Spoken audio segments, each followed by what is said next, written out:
The committee will come to order. This is a hearing entitled Examining ObamaCare's Hidden Marriage Penalty and Its Impact on the Deficit. I will recognize myself for an opening statement, and then the gentleman from Illinois, Mr. Davis. Over the past several months, this committee has heard from job creators regarding the negative impact the President's health care law is having and will continue to have on hiring and job growth. In addition to the impact on job creators, the new law will also negatively impact individuals.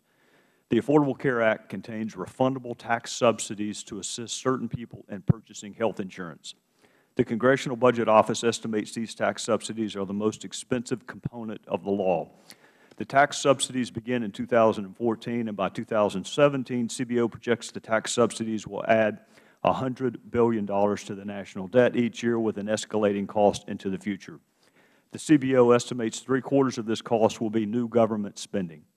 These tax subsidies are available to individuals who do not receive health insurance through their place of work. Instead of only being available for individuals not receiving employee-sponsored health care, any individual within a certain income range, it would be more effective if the tax code did not care whether people receive their health insurance at work or purchase it in the private market.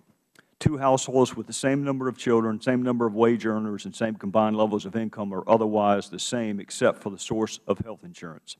These two households should not have tax bills that differ by thousands of dollars because of their choice of health care. With so many families struggling throughout the country, and especially in my home state of South Carolina, we should be working towards ensuring families have the tools to invest in their health. The Joint Committee on Taxes estimated that less than 20% of the beneficiaries of the tax subsidy will be married couples and their families. This is partly due to a recent HHS rule that prevents families from accessing the tax subsidy if either parent has an offer of coverage at work. In other words, if a husband is offered health insurance at work for just himself and his wife and children must go purchase health insurance in the open market, the cost of covering the wife and children would not be eligible for a subsidy. This rule is meant to minimize the cost of the subsidy, but the collateral damage will be that the Affordable Care Act will exacerbate the marriage penalty already in the tax code. Over time, this act will force couples to choose not to get married because of the sizable tax benefit that will only be available if they stay unmarried. In addition to the penalty against marriage in the Act, several of the witnesses before us today have conducted research that demonstrates the cost of the health care law will likely be much higher than the Congressional Budget Office originally projected. From underestimating the cost of the long-term care program demonstrated by the Administration's decision to eliminate the program to the law's likely unsustainable Medicare cuts, the tax subsidies in the law will be the biggest reason the law will exceed the projected cost. Because this biased tax credit will encourage employers to discontinue health insurance and employees to decline employer-sponsored coverage, the cost of the health care law will continue to increase. In contrast to CBO's predictions, several surveys predict the number of employers who cease to offer health insurance to their employees will be much higher than it is now. Just last week, it was reported the nation's largest private employer, Walmart, will no longer offer health care to new employees working less than 24 hours per week. Additionally, employees working 24 to 34 hours per week will not be offered insurance for their spouses. This is an example of how government mandates and regulations are significantly increasing the price of health insurance, and companies must make adjustments to compete globally.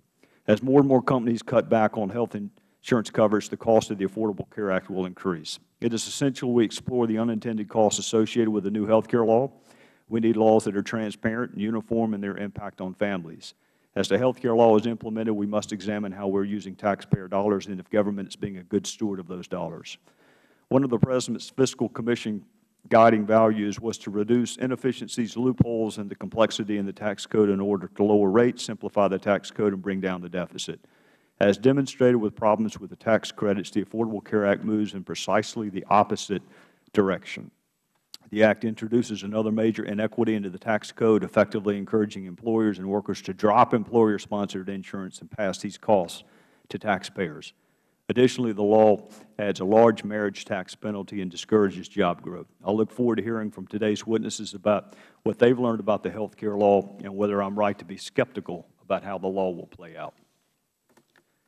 At this point, I would recognize the ranking member of the subcommittee, the distinguished gentleman from Illinois, Mr. Davis.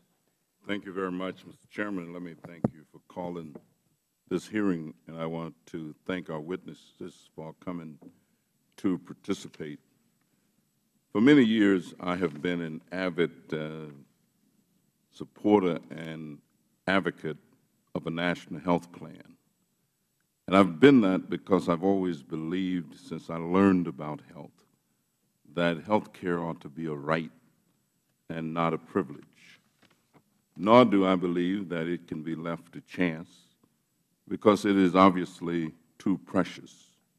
When you think about it, without good health care, students cannot concentrate at school, families cannot pursue work and other activities that are needed to develop and sustain what we call a good life. So when the opportunity came to vote on the Patient Protection and Affordable Care Act, I was delighted. And I was delighted because it has provided various pathways to accessible health care for the masses. One such path establishes state-based health care exchanges that can be utilized by individuals if they cannot find coverage through their large employer.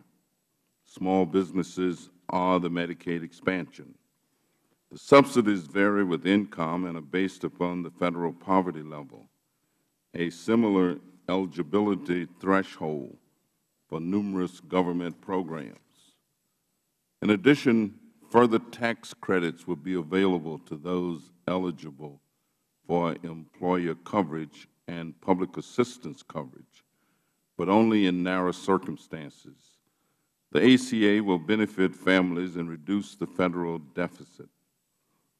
First of all, the families and individuals impacted by crippling medical debt, that is a significant causation of personal bankruptcies, will become a thing of the past, because preventative care and early detection are no longer cost prohibitive. Secondly, the nonpartisan Congressional Budget Office found the health care legislation will reduce deficits by $143 billion, further benefiting our nation's finances. As I have previously said, the ACA is progress, and while each individual will face unique circumstances and challenges under ACA, generally there are significant benefits that result in good health for the American public.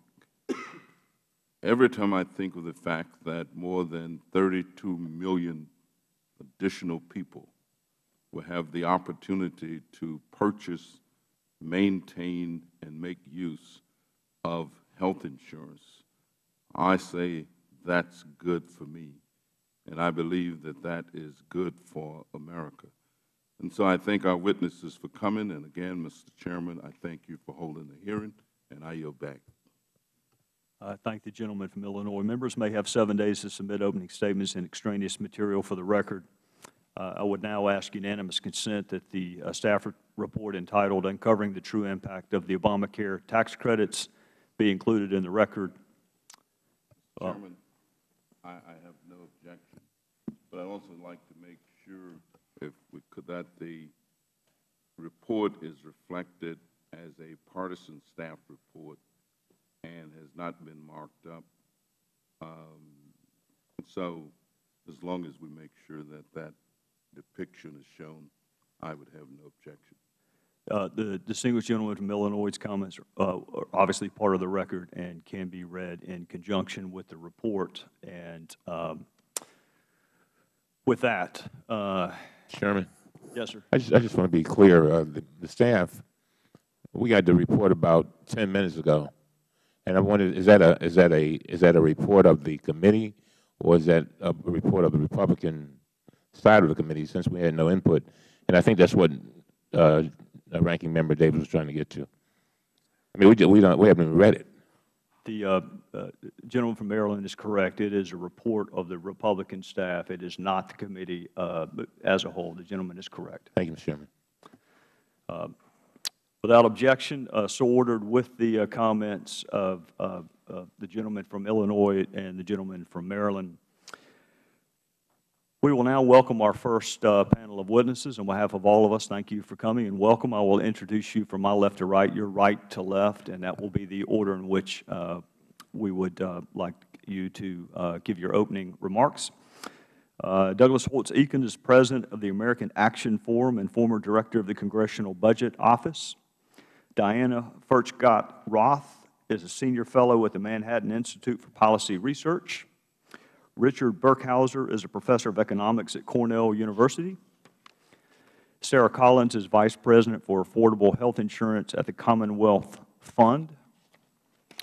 Pursuant to committee rules, all witnesses will be sworn before they testify, so I would ask if you would please rise and lift your right hands.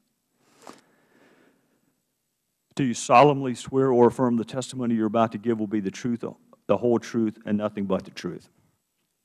May the record reflect all witnesses answered in the affirmative. You may be seated. The lights, and I know many of you have testified before and you're more familiar with the process than I am. So the lights mean what they traditionally mean in life, green, go, yellow, speed up. Try to get under the red light before it changes, and red, kind of see if you can start bringing it to a conclusion. And with that, we will recognize Mr. Holtz-Eakin. Thank you, Mr. Chairman, Ranking Member Davis, and members of the committee. It's a privilege to be able to be here today to discuss this important topic. There are many perspectives on the Affordable Care Act. In mine, I want to focus on some of the economic consequences of this legislation. Viewed from the perspective of economic policy, I believe this is an unwise legislation at this point in our nation's history. And let me spell out a couple of reasons why. First and foremost, as the committee is well aware, the U.S. faces a daunting fiscal future in which projected debt relative to the economy is, under current law, to spiral ever upward and invite a sovereign debt crisis of the type that we are watching unfold in Europe at this very moment. In such circumstances, the law's budgetary consequences are of extreme importance, and it is my belief that it will exacerbate, not improve, the fiscal outlook, and for that reason is a dramatic step in the wrong direction. We knew at the time of its passage that the law contained many budget gimmicks which disguise its true impact on future deficits. We've already seen the unwinding of one of those, the so-called Class Act, which was used in the first 10 years to provide $80 billion worth of revenue and hit all the spending past the budget window. But there were others as well. As the Chairman mentioned in his opening remarks, there are billions of dollars of cuts to Medicare which will not be sustainable in the future. The business model for Medicare has not changed in a way that will allow those cuts to be implemented. A future Congress will be faced with the choice between denying seniors access to care or restoring those cuts. My expectation is those cuts will be restored. The cost of the program will become larger and larger. And as one of my fellow witnesses, Dr. Burkhauser, has done extensive research on, there's the serious upside risk of the insurance subsidies offered through the exchanges being far more expensive than the Congressional Budget Office originally estimated. There's simply too much subsidy money on the table for employers and employees not to take advantage of it, and we will see a reworking of many employment contracts so that employers no longer offer coverage and the workers go get their insurance subsidies. So I think budgetarily this is very dangerous. Second perspective is, from what we know about those countries that have huge deficit problems and poor economic growth, and the U.S. is in that position, the playbook for success is one which keeps taxes low and reforms them to be simpler and more pro-growth, and then cuts spending, in particular government employment, not a big deal in the U.S., and transfer programs. This legislation goes exactly in the wrong direction from the lessons of economic history. It has $500 to $700 billion worth of tax increases, depending on how you count it. It makes the tax code, as the Chairman mentioned, far more complex, not simpler and more pro-growth. And so from a tax perspective, goes exactly the wrong direction. And this is additional transfer spending in the United States and expansions of Medicaid, probably our least successful entitlement program, the invention of a new entitlement, and the insurance subsidies. Both of those are steps in the wrong direction given the needs that face the United States. So I think that it is broadly a step that is dangerous to our future budgetarily and from a growth perspective. And finally, if you look inside the law at some of the incentives, they have perverse anti-growth implications. The tax credits available to small businesses, for example, penalize those small businesses that actually grow and add employees or increase their compensation. The insurance subsidies themselves get phased out as people's income rises. That's an implicit tax on the success of our low-income workers and at odds with our desire to allow them to get ahead. Lastly, I think the labor market consequences of the higher insurance market premiums that the law will inevitably produce by demanding more benefits get covered and applying taxes to all parts of the health supply chain, plus the cost of the employer mandate itself, are going to hurt low-wage workers in particular, harm the ability of all workers at this point in time to get jobs. And so taken as a whole, from the top-level macroeconomics to the labor market incentives, I think this is dramatically bad economic policy and will, in the end, be something that the United States regrets. Thank you. Thank you, Dr. Holsey. Ms. Furchtgott-Roth. Mr. Chairman, members of the committee, thank you very much for inviting me to testify here today. I'm a senior fellow at the Manhattan Institute, and I'm the author of Women's Figures, an illustrated guide to the economic progress of women in America that looks at how women have moved increasingly into the workforce over the past half-century. I fully agree that everybody should have access to health care, but the way this bill is structured, there are disincentives for women to marry and disincentives for women to work. And for a bill that's supposed to make Americans healthier, these disincentives are truly startling.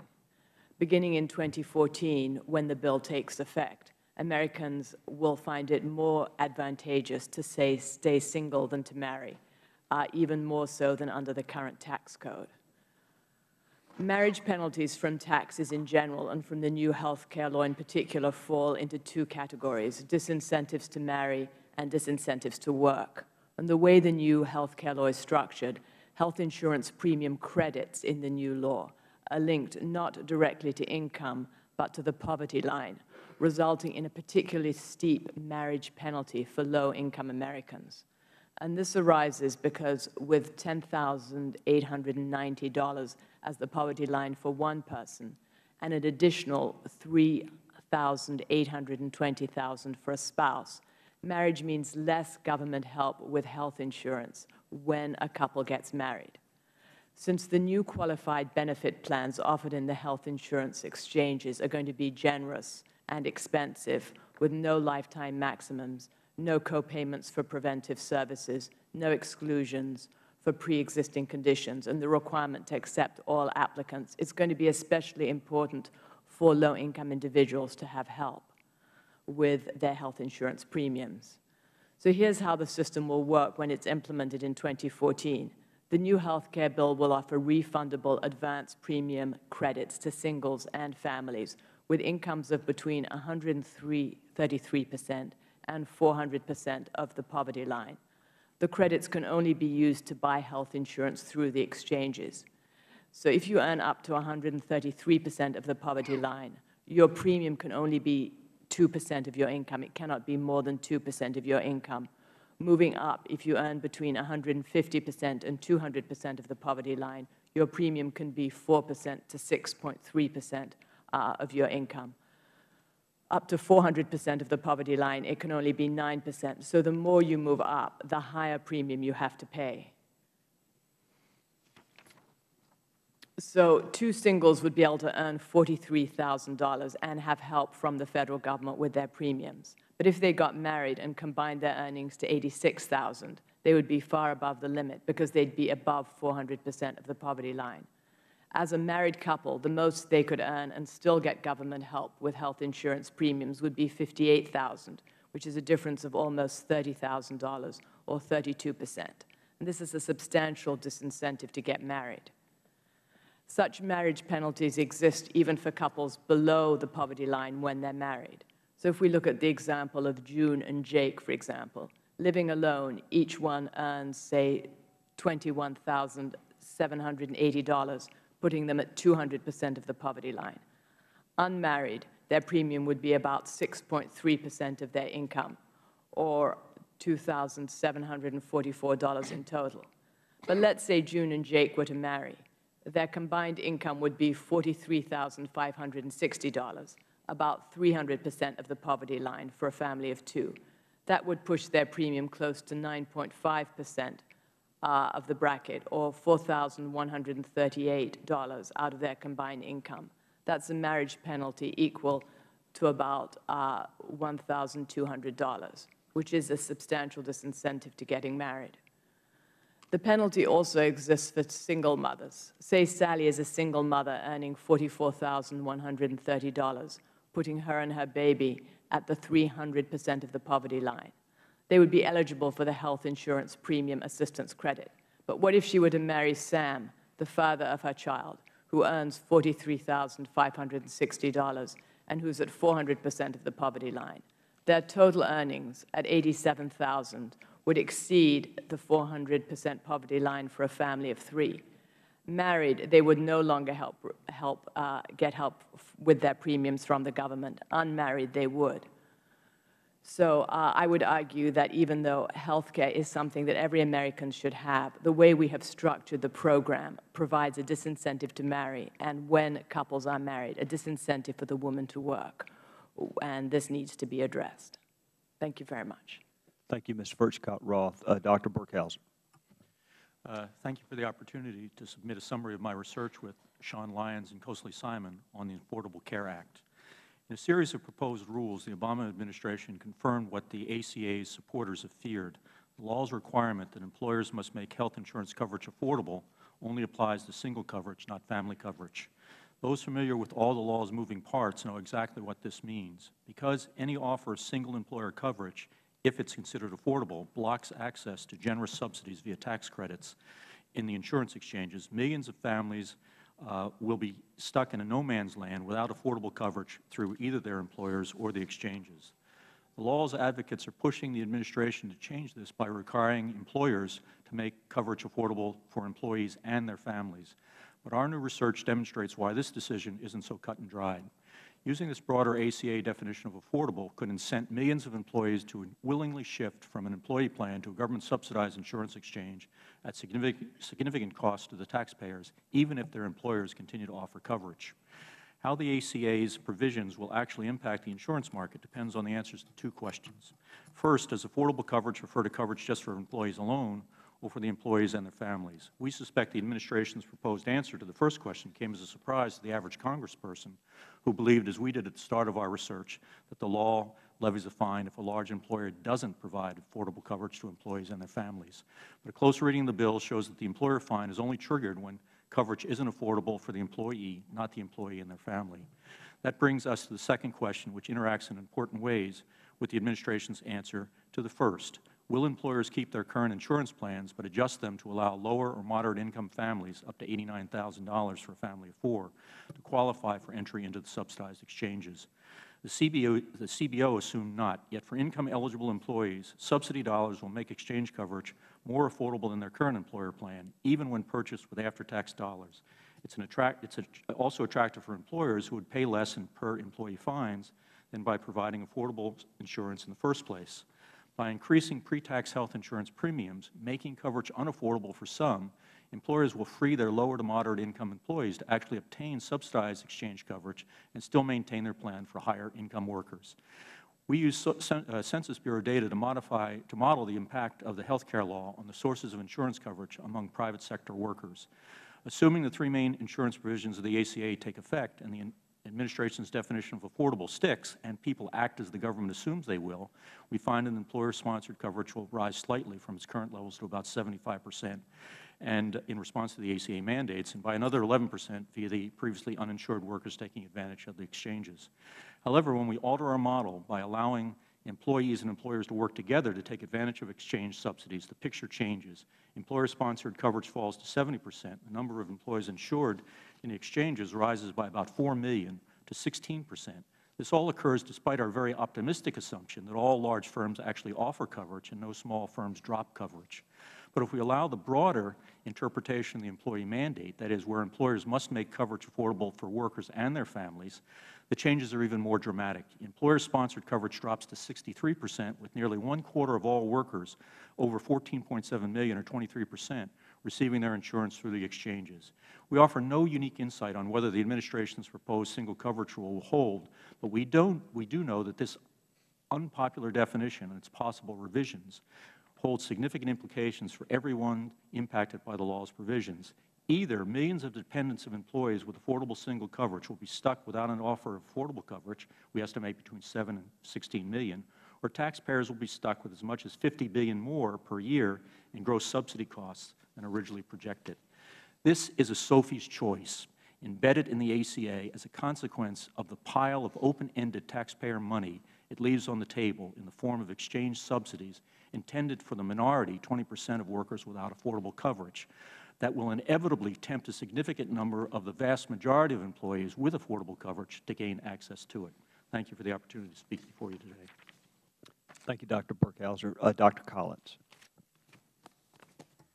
Thank you, Mr. Chairman, for this invitation to testify on the premium tax credits that are available to families under the Affordable Care Act. Recent trends in the numbers of people who are uninsured or underinsured demonstrate how critical these premium tax credits and the laws related insurance affordability programs and reforms will be to ensure both the health and financial security of working families. The number of people without health insurance climbed to nearly 50 million people in 2010, over 13 million more than were uninsured a decade ago. Among people who do have health insurance, the Commonwealth Fund estimates that in 2010, 29 million working-age adults had such high out-of-pocket costs relative to their income that they were underinsured. This is an increase from 16 million in 2003.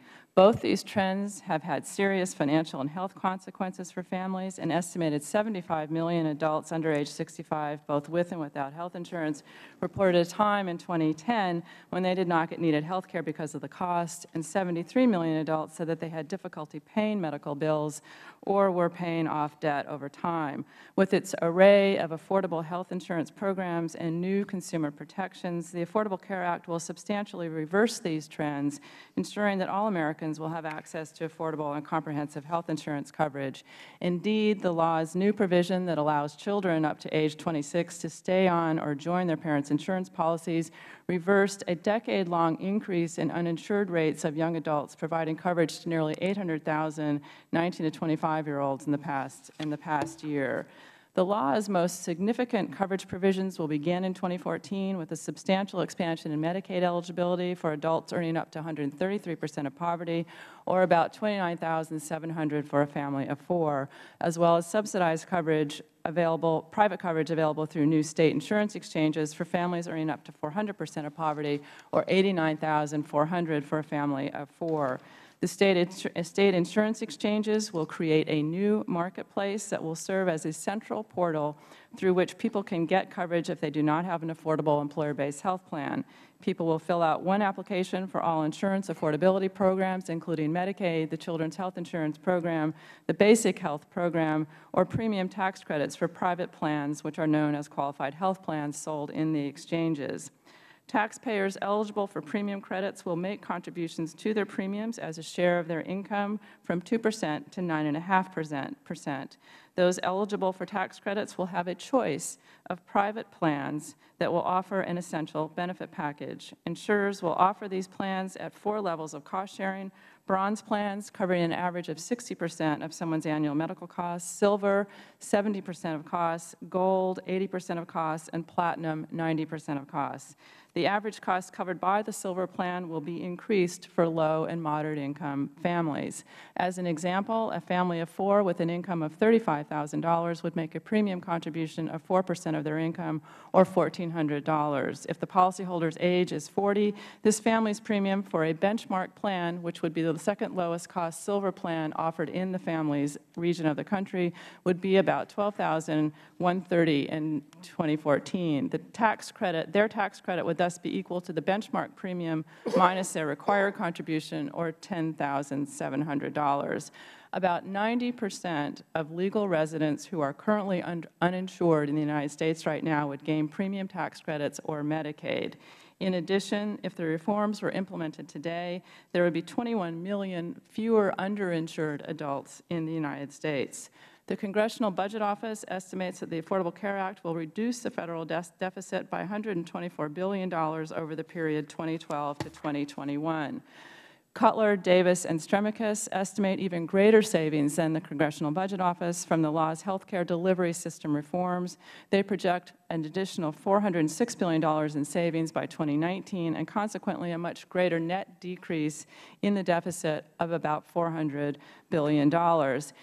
In 2009, as health reform was being debated, total national health expenditures were projected to reach $4.9 trillion in 2020. Expenditures are now projected to reach $4.6 trillion in 2020, 5% below original estimates. If scorekeepers were to redo the original estimates based on these new projections, the deficit reduction generated by health reform would be even greater.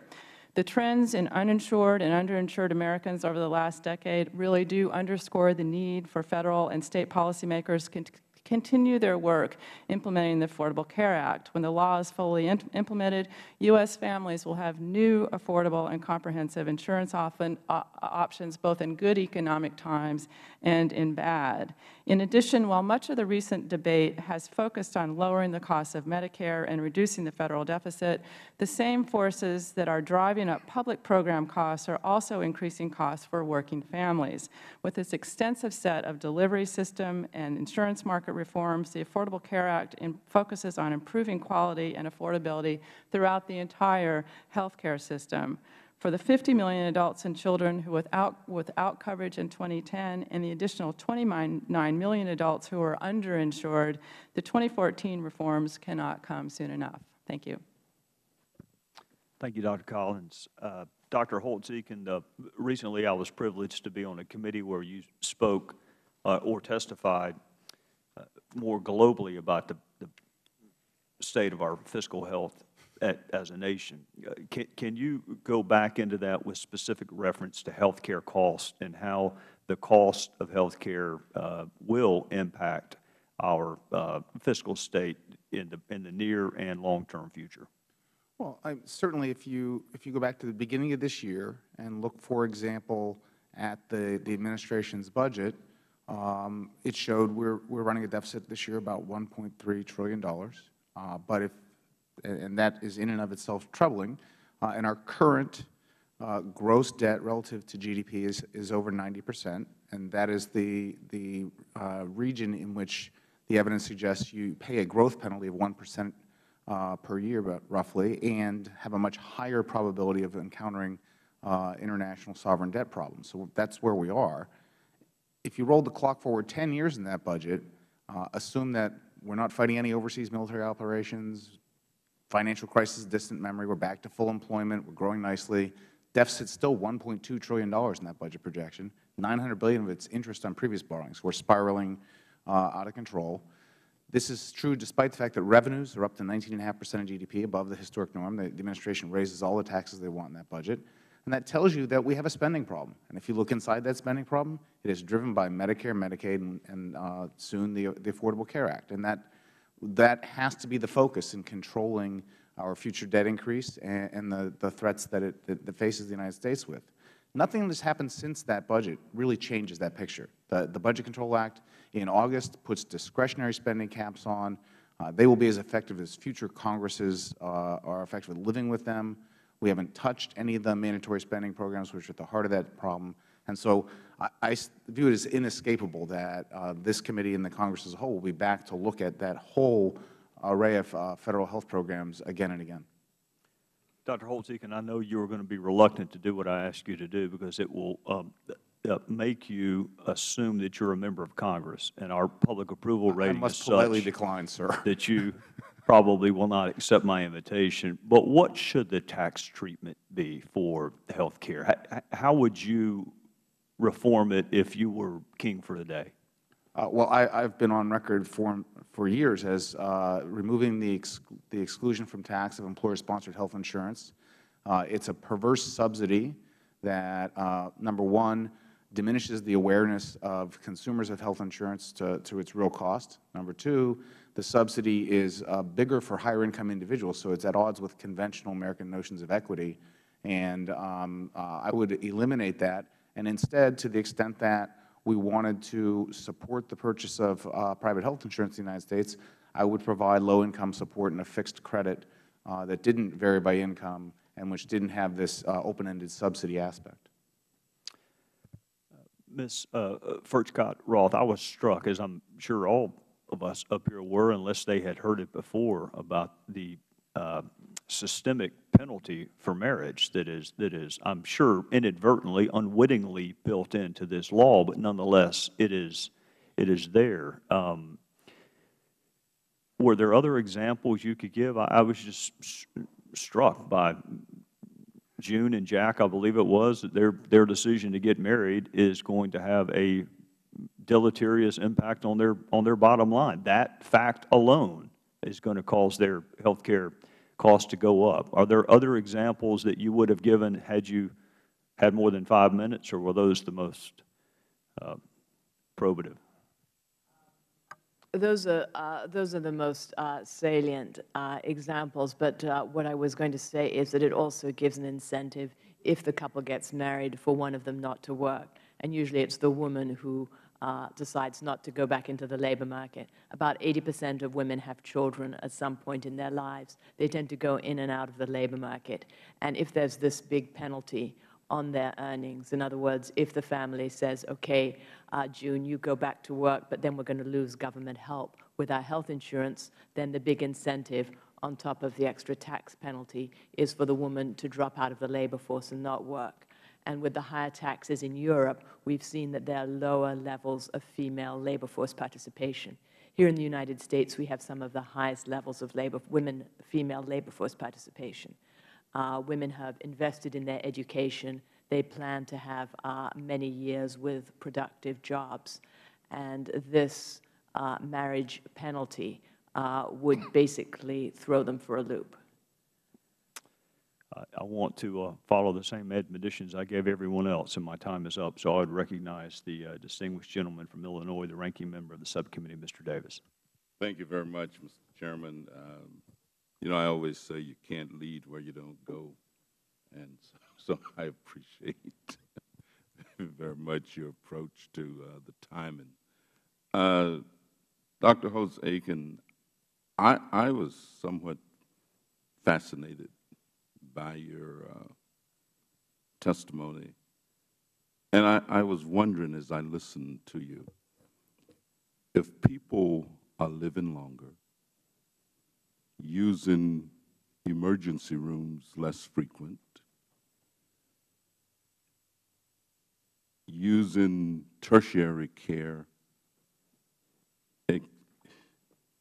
which is very expensive because the state of their health has gotten to the point where they need this kind of care. I was trying to figure out how those factors would be detrimental to our economy and how those would be negative as opposed to positives. Could you respond to that? Well, as in any policy issue, there are benefits and costs to the legislation and in the health care issue in general.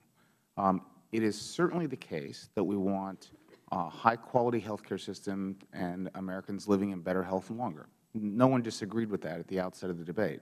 I think the issue is, does this legislation meet the objectives we want in terms of delivery system reforms? My judgment would be no, that it will not, in fact, solve some of the problems we see in the delivery of American medicine that leads us to have a very low-value system. We spend a lot of money with very substandard results. That we can have a longer discussion about why I think that. And then the second question is the financing. And in the process of financing that consumption of health care, do we do it in an efficient fashion that allows us to meet other objectives for economic growth and other policy objectives? And again, my judgment is this approach, which essentially wrote $1 trillion worth of checks and raised $500 billion of taxes and pretended to cut $500 billion out of Medicare, isn't going to meet that objective. And so I think there was at the beginning of 2009 a shared understanding of the need for health care reform, a shared understanding that the objective should be higher quality care at lower cost and an efficient insurance system. I just don't think we met those objectives. Thank you. Ms. Furchtgott Roth, have you ever known anyone to not get married because they were concerned about the cost of health care or how it would impact them, and as a result, they would decide, well, you know, I'm not going to get married because this is going to have a negative impact on my being? Have you ever known anyone to? Well, the provisions, the answer to your question is no, but the provisions of this Health Care Act have not yet kicked in. Now, say two young people who, first of all, they don't have the mandate to have health insurance. There are people who are uninsured for short periods of time between jobs. You can buy a low-cost health insurance program right now with a high deductible and a health savings account and catastrophic health care. So this hasn't arisen right now, but it will if the government mandates expensive health insurance, requires people to have it, and gives people subsidies depending on where they are in the poverty line. Because the poverty line for one person is $10,890, but for two people is $14,710. Well, let me ask you, are the marriage rates going up or down? I would have to check those data and get back to you, and I'd be happy to do that. Let me ask you, Dr. Collins, why do you think overwhelmingly people feel a need to reform our approach to health care and what we've been doing? I think the major motivation for the Affordable Care Act was to cover the 50 million people who are without coverage. That number has been growing over time. And we also know that rising health care costs are making it increasingly difficult for employers to offer coverage. So more employers have dropped coverage, particularly small employers have dropped coverage over the last few years. In this recession, we know that high unemployment rates are related to people losing their coverage through their jobs. About 57% of people who lost a job with health benefits became uninsured. And the other major piece of this is also addressing the underlying cost growth in the healthcare system. Half of the law is really directed at significant delivery system reforms that will achieve the kinds of cost savings that Mr. Holtz-Eakin mentioned that are necessary to bring our deficit under control. And in fact, if you see the Congressional Budget Office estimates, that in fact over 10 years does reduce our deficit in large part because of those reforms. Thank you very much, Mr. Chairman. Thank the gentleman from Illinois. The Chair would now recognize the gentleman from Tennessee, Dr. Desjarlais. Thank you, Mr. Chairman, and thank you, panel, for your testimony today. I guess after listening to the testimony here and prior to coming to Congress in January, being a practicing primary care physician for 20 years, I would maybe start with Dr. Collins and say, what makes the Affordable Health Care Act affordable? There's several insurance coverage expansions that will make coverage far more affordable for people than is the case today. So most people who try to buy on their own, as was mentioned earlier, don't actually end up buying a health plan through the individual market because they're underwritten on the basis of their health, and they actually face the full premium. Their health care conditions can be excluded from their coverage. So the new Medicaid expansion will dramatically increase coverage for people, as well as the premium tax credits, increasing coverage for people up to 400% of the poverty line. Jonathan Gruber did an analysis that he published in May that looked at how much whether health care would become more affordable for people, and the majority of people in the United States would find premiums and their out-of-pocket costs affordable under the Affordable Care Act. Who's going to eat the cost? I mean, it isn't free to provide health care. You said 50 million uninsured, 70 million uninsured. I think the President talked about 30 million uninsured when this came into effect, so I guess it's grown by 20 million in the last year and a half. Who's going to pay for that? Where's that money going to come from? Who are they going to take it from? Well, there are several offsetting provisions in the law that do pay for the expansion completely and in fact save money over time. So the taxpayer then? I mean, the government doesn't have any revenue other than tax, so the taxpayers are going to pay for it? The provisions in the law require changes to the delivery system, changes to Medicare Advantage plans, bringing them more in line with regular Medicare. Do you think health care is going to improve, or is the quality of care going to go down? The quality of care under the provisions of the law is absolutely expected to increase. How so? The delivery system reforms are actually directed not only towards saving money, but also improving the way in which people receive their care, making the system more patient-centered, focusing on coordinating people's care over their lifetime and over a disease experience. So bringing much more rationality to the system than is the case today. Mm-hmm. Dr. Holtz-Egan, I think you said Medicare is maybe one of the worst examples of management of an entitlement program. I certainly think it's a clear fiscal problem. We know that. I mean, right now, the gap between premiums and payroll taxes coming in and spending going out is $280 billion a year. It's going to get worse, not better. It also promotes a lot of bad medicine. We have a Part A for hospitals, a Part B for doctors, a Part C for insurance companies, a Part D for pharmaceuticals.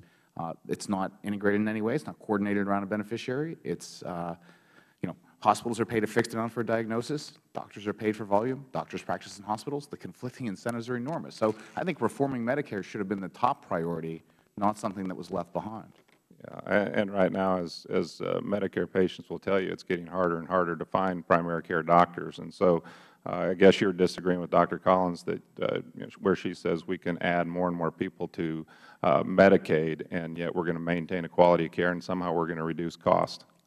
The Medicaid expansion is the most problematic in my view. Medicaid beneficiaries are in ERs for normal care at far higher rates than are the uninsured, and they have a great difficulty finding primary care physicians. And to expand that program rather than fix it, I think, was an enormous mistake. So, I just want to say on the affordability issue, there's a fundamental problem with a country that spends nearly 20% of its national income on health care and defines care to be affordable when it is under 10%. That can't add up.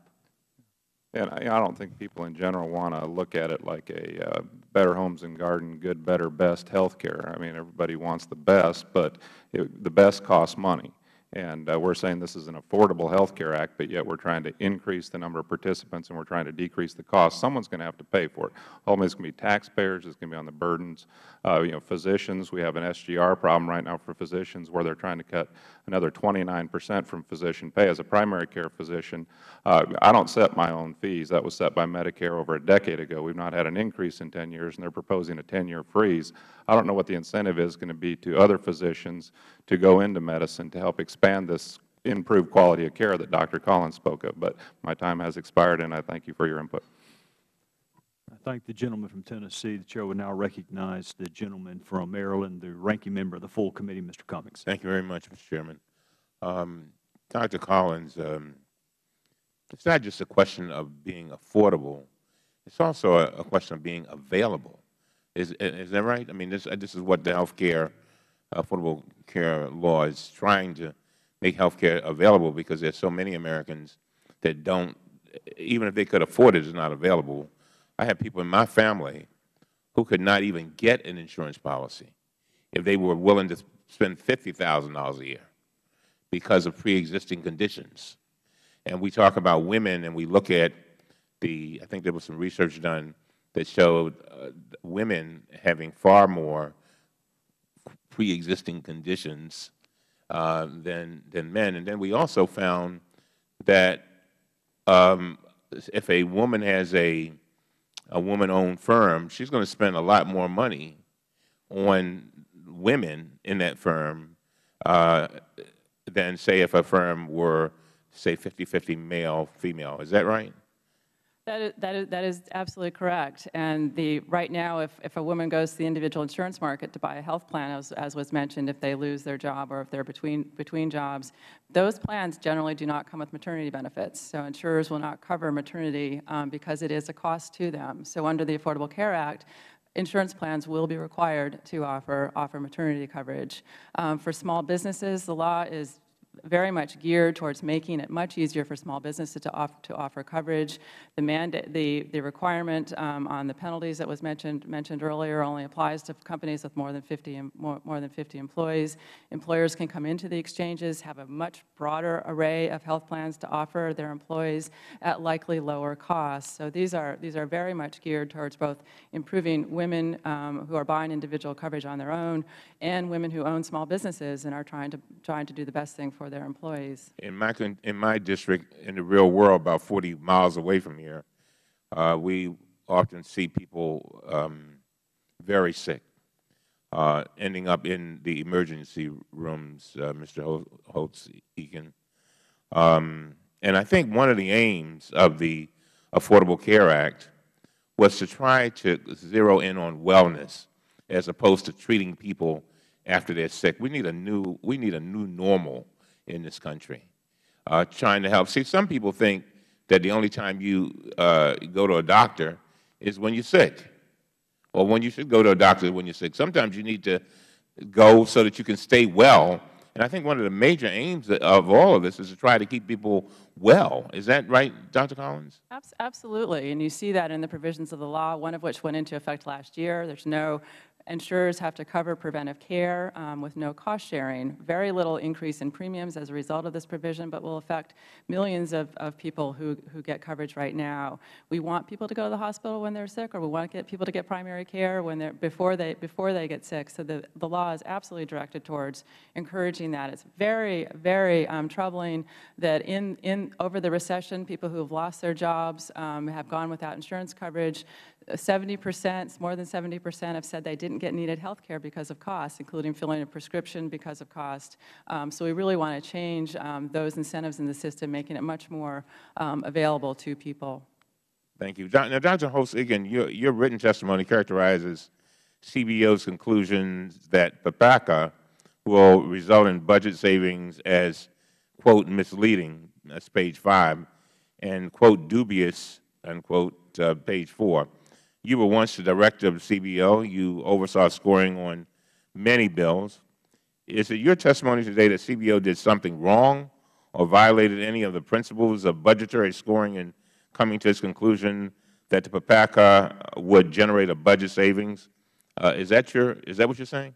Absolutely not. Okay. Well, isn't it true that you would have likely concluded a budgetary savings given the same facts and same bill language had you been CBO director when the PPACA was scored? Had Congress directed me the way they directed the current CBO, I would have received the same bottom line. Dr. Collins, whether we like it or not, we have to live by the rules. And the rules of budgetary scoring led the CBO to conclude that PPACA will generate budget savings.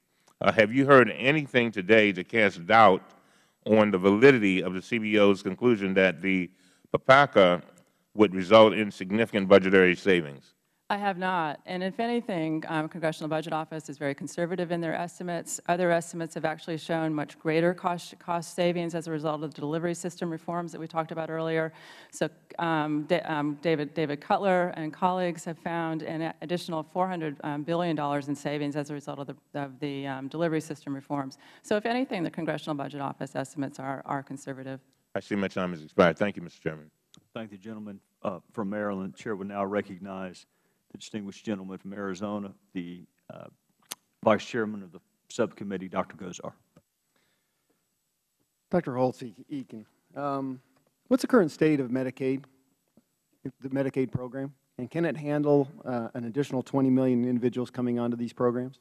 At the moment, you could think of Medicaid as essentially all deficit financed at the Federal level, and States are struggling to meet their current obligations in Medicaid given their budgets. And to expand it, I think the governors have said quite clearly is something they do not want to have to do. So really, when we're talking about this health care system, the biggest problem was the Federal government.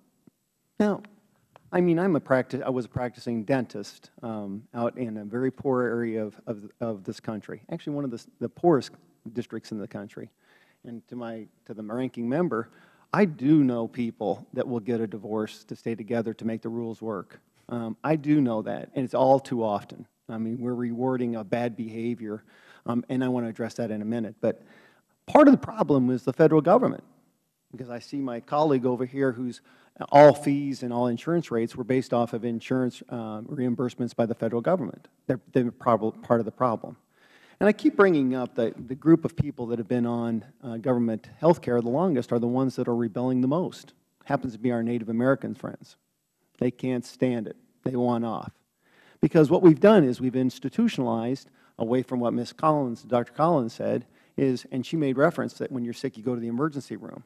Because what we did is we didn't reimburse the primary care physicians. We extorted these numbers. I think Dr. Burkhauser, I think you hit the nail on the head, is that this plan is based on unplausible applications. It doesn't fit the normal dynamics of the way life on Main Street America actually works. Common sense applications were thrown out at the wall. We have a lot of cost shifting going on that Dr. Holtze was talking about. Do you believe that the government takeover of health care will result in millions of additional workers who don't prefer ESI and will ask their employer to either drop their ESI or make their personal contributions unaffordable? Yes, that's exactly what will happen. What we have is an opportunity for workers who currently have ESI to get much cheaper coverage on the exchanges. So this bill really is going to dramatically change the way health care insurance is provided in the United States. You're going to get some very weird outcomes. Because the affordability is based on single coverage,